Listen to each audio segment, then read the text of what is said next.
What's going on, everybody? My name is Henry Chisholm, and if you're thinking of transferring, this episode is for you.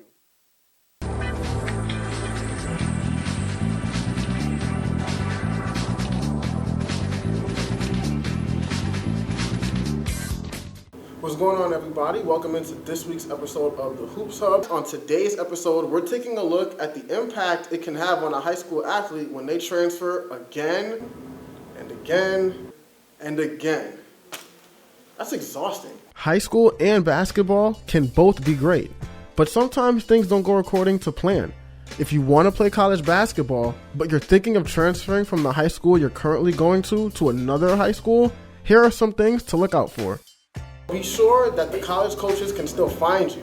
Sometimes coaches, which usually is the right thing to do, will contact us. Hey, are you recruiting this girl? Do you know anything about her? She's inquired to transfer to our school. And, that helps, like I was saying before, about the rapport.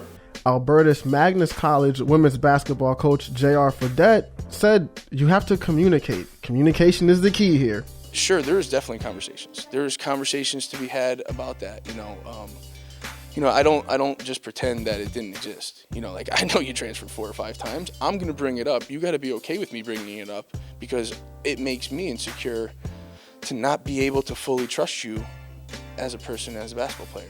Southern Connecticut State University women's basketball coach Bert DeSalvo said coaches are going to want to know why you're moving around so much.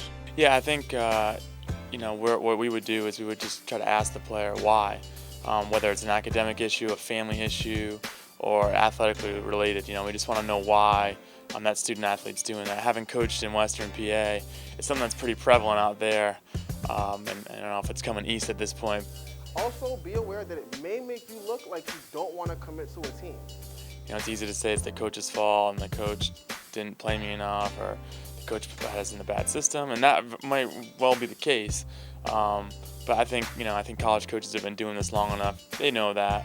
They can see that. Some coaches are willing to take that risk, and some aren't, and some do and learn and, but it's out there. And remember, if you're at a school and you don't like it, make the best decision for you and your future. Student athletes and parents have to try to make informed decisions, whether it's if it's athletically related, if it's because of playing time.